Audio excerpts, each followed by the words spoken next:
There is breaking news tonight on what appears to be a major security breach at Twitter. The accounts of several major companies and public figures have been hacked in a scan.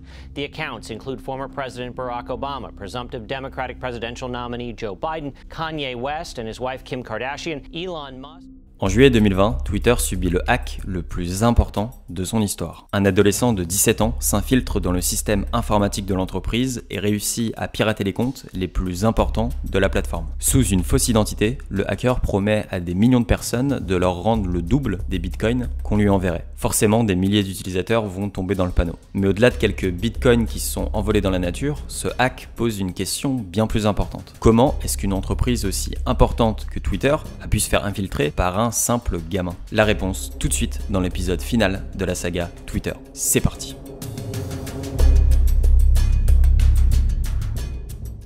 May I ask your name in the middle? I'm Mudge. You're Mudge. Mudge, would you like to make a statement? Yes, I would. Thank you very much for having us here. En 1998, le Sénat américain invite pour la première fois un collectif de hackers à venir témoigner sur les dangers d'Internet. À l'époque, Internet c'est encore une technologie nouvelle et méconnue du grand public. Mais les autorités américaines commencent tout doucement à comprendre que le développement d'Internet comporte des risques pour la sécurité du pays. Et les sénateurs vont pas être déçus par leurs invités. En l'espace d'une heure seulement, le collectif d'hackers va faire sensation. Bon, premièrement grâce à leur look. Bon, on est sur un style assez hybride, à la fois hippie et geek, et même si les cheveux sont souvent un peu longs et sales, l'ensemble reste plutôt correct pour l'époque. Mais ils vont surtout se faire remarquer grâce à une séquence. You think that within 30 minutes the seven of you could make the internet unusable for the entire nation. Is that correct? That's correct. Actually, one of us with just a few packets. Cet homme, c'est Peter Zatko, plus connu sous son nom de code Mudge. Mudge, c'est une légende du monde des hackers. Il commence à s'intéresser à Internet au début des années 90. He's been a renowned cybersecurity expert for decades. His roots are in hacking, figuring out how computers and software work. L'une de ses spécialités, c'est d'identifier les failles de sécurité qui existent dans les systèmes informatiques de grandes entreprises. Mais au lieu d'exploiter égoïstement ces failles, Mudge décide de les rendre publiques pour pousser ces grands groupes à les corriger. En 2010, après avoir travaillé pour plusieurs entreprises de sécurité informatique, il rejoint la DARPA, l'unité de recherche en nouvelles technologies du Pentagone. En 2020, à la suite du hack de Twitter, Jack Dorsey lui propose de venir diriger le pôle sécurité de l'entreprise. Pour Mudge, Twitter est un rouage essentiel de notre société. Donc la réponse est vite faite. I was kind of in awe because I'm talking to, the guy who created a platform that is critical worldwide. It influences governments, social change. It is the perception many people have of the world. Sa mission, c'est d'identifier les failles de sécurité du réseau social et de rendre la plateforme plus sûre pour ses utilisateurs. À première vue, rien d'effrayant pour un hacker de son niveau. Mais en février 2022, 2 ans après son recrutement, Mudge est licencié par la direction de Twitter dans le plus grand des silences. Twitter se contente d'un petit communiqué qui explique que Mudge n'était pas à la hauteur des objectifs qui lui avaient été fixés. Mais la vérité est un peu plus complexe. Twitter poses a threat to national security and democracy. The CNN exclusive this morning, coming from a new whistleblower report. 6 mois après son licenciement, Mudge contre-attaque. Dans un document de 84 pages qui est adressé aux autorités américaines, il fait des révélations accablantes sur la manière avec laquelle Twitter est géré. La direction de l'entreprise mentirait à son conseil d'administration et aux autorités américaines sur ses pratiques depuis des années. Encore pire, Twitter aurait mis en danger des centaines de millions d'utilisateurs en négligeant la sécurité de sa plateforme. La nouvelle se répand comme une traînée de poudre dans les médias américains. Du jour au lendemain, Mudge devient une personnalité publique. Ready? Yes. Are you nervous? Yeah. This wasn't my first choice.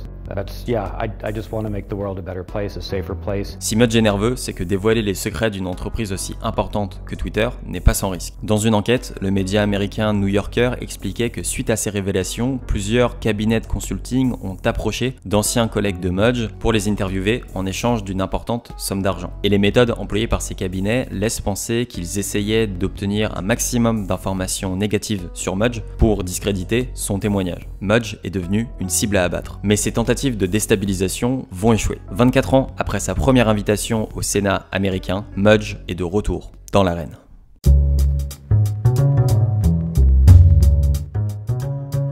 I'm here today because Twitter leadership is misleading the public, lawmakers, regulators, and even its own board of directors. What I discovered when I joined Twitter was that this enormously influential company was over a decade behind industry security standards. Quand il pose ses valises chez Twitter, Mudge découvre avec stupéfaction l'amateurisme de l'entreprise en matière de sécurité. Zacko claims nearly half of Twitter's employees have access to some of the platform's main critical controls. There's an analogy of an airplane. So you get on an airplane and every passenger and the attendant crew all have access to the cockpit, to the controls. You know, that's entirely unnecessary. It might be easy, but it's too easy to accidentally or intentionally turn an engine off. C'est cette faille qui est à l'origine du grand hack de Twitter. Le hacker avait gagné la confiance d'un employé de Twitter qui lui avait alors donné accès à l'ensemble du système informatique. Donc avec un simple coup de téléphone et un petit peu d'imagination, l'adolescent a pu accéder au compte de Joe Biden ou d'Elon Musk. Comme l'a exprimé Mudge, si un adolescent peut mettre Twitter à genoux, imaginez ce que Vladimir Poutine pourrait faire. Surtout que Twitter collecte beaucoup d'informations sensibles sur ses utilisateurs. And it took me maybe 30 minutes to reach out to an employee and say, what do we know about this person? And then it only took that person maybe 10 minutes to get back to me and said, okay, here's who they are. This is the address where they live. This is where they are physically at this moment. They're on their phone. We know their phone number. We also know all of the other accounts that they've tried to set up on the system and hide.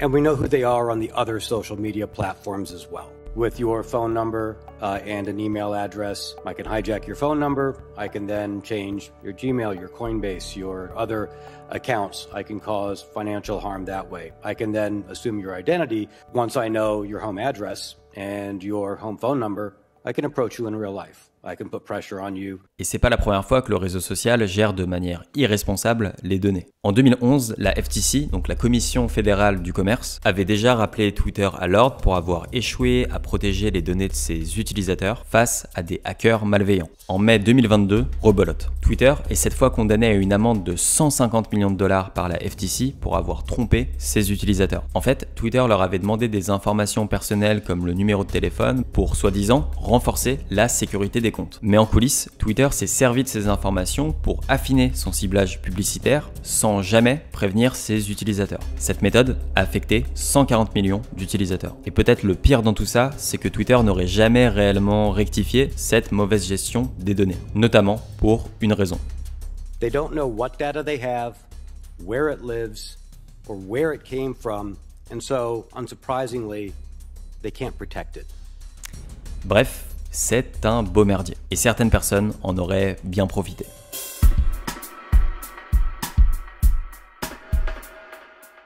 Malheureusement, les failles de sécurité de Twitter n'ont pas seulement été exploitées par un adolescent de 17 ans pour récolter quelques bitcoins. Twitter est une plateforme mondiale et par conséquent subit la pression d'individus, voire de gouvernements étrangers.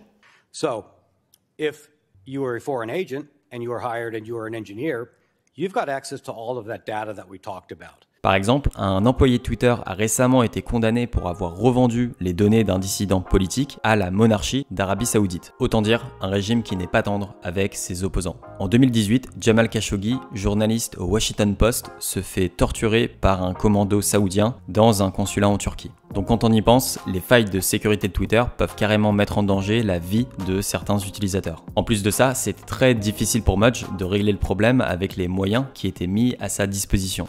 What I did notice when we did know of a person inside, it was extremely difficult to track the people. There was a lack of logging and an ability to see what they were doing.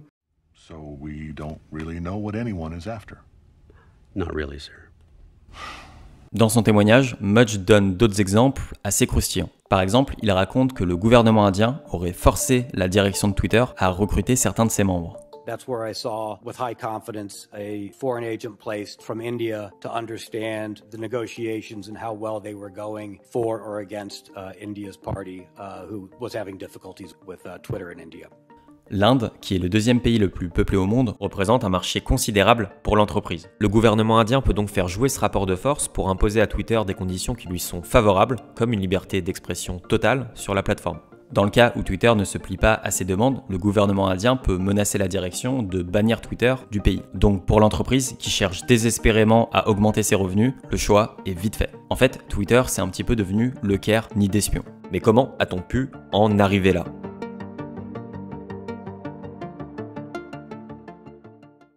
Upton Sinclair famously said, "It is difficult to get a man to understand something when his salary depends on his not understanding it."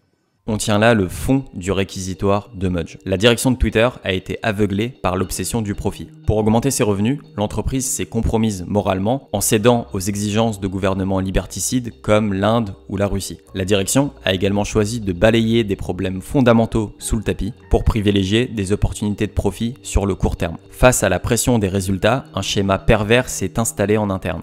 There was a culture of not reporting bad results up, only reporting good results up, because that was the internal incentive structure. Ce qui donnait la fausse impression que l'entreprise était en bonne santé. On voit donc que les objectifs et les règles qui étaient donnés aux employés de Twitter n'étaient pas alignés avec les intérêts des utilisateurs, bien au contraire.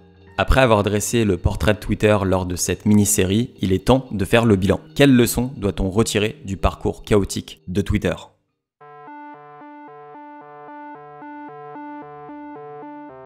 L'ambition de Jack Dorsey était noble, créer une plateforme de discussion libre et ouverte qui pourrait connecter le monde. Et on a pu penser que ça allait fonctionner, comme quand Twitter a favorisé l'émergence de grands mouvements sociaux, comme le printemps arabe. Mais Twitter n'en reste pas moins une gigantesque expérimentation sociale qui a échappé à toute forme de régulation sérieuse, tout en s'aventurant sur des terrains minés. En tant qu'entreprise adolescente, Twitter a endossé des responsabilités trop lourdes pour son manque d'expérience. Le réseau social est devenu trop gros, trop vite. Et la machine a fini par échapper au contrôle de ses créateurs. Avec le temps, des idées qui semblaient intelligentes et progressistes ont révélé leur potentiel destructeur. Comme on l'a vu dans le premier épisode, la démocratisation de la parole ne garantit pas d'améliorer la conversation publique. Quant à l'algorithme, il a rendu la plateforme toujours plus addictive et clivante en amplifiant les tweets les plus engageants. Alors certes, Twitter a connecté des centaines de millions de personnes, mais souvent de la mauvaise manière. Et comme l'a montré le témoignage de Mudge, en se laissant aveugler par la recherche de profit, la direction de Twitter a relégué la sécurité de ses utilisateurs au second plan.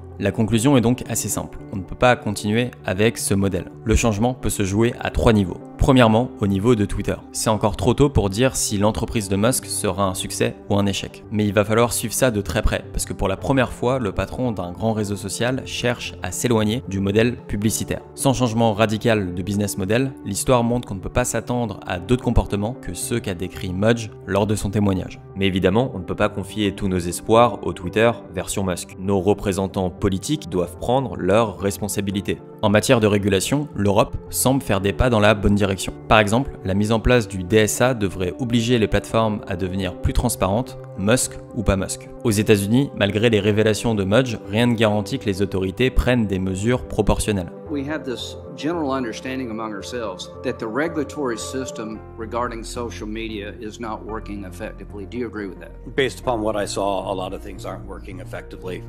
Yes, sir. Okay. Le pantouflage et le lobbying intensif de la Big Tech auprès des politiciens américains est un énorme obstacle à la régulation. Le point positif, c'est que les témoignages comme ceux de Mudge se multiplient et ont une influence énorme sur l'opinion publique, qui peut à son tour mettre la pression sur les représentants politiques. Côté utilisateur, on peut agir de différentes manières. Déjà, réguler son utilisation des réseaux sociaux, que ce soit pour Twitter ou d'autres plateformes. Mais au-delà de l'addiction qu'engendre Twitter, ce qui est inquiétant, c'est la pauvre qualité des informations qui circulent sur la plateforme. L'information est la source de notre pensée et de nos décisions. Sans une information de qualité, on ne peut pas se forger une bonne compréhension du monde et donc c'est impossible de prendre de bonnes décisions. Et c'est précisément ce phénomène que Twitter amplifie. Donc on a besoin de reconsidérer notre rapport à l'information. Peut-être qu'on s'est trop habitué à en obtenir gratuitement avec les réseaux sociaux. Or, une information de qualité, ça a souvent un prix. En tout cas, il est temps de faire de plateformes comme Twitter un sujet d'urgence démocratique. N'hésitez pas à me dire ce que vous avez pensé de cette vidéo dans les commentaires, et si elle vous a plu, vous pouvez la liker, la partager et activer la cloche pour ne pas manquer le prochain épisode. Ciao ciao!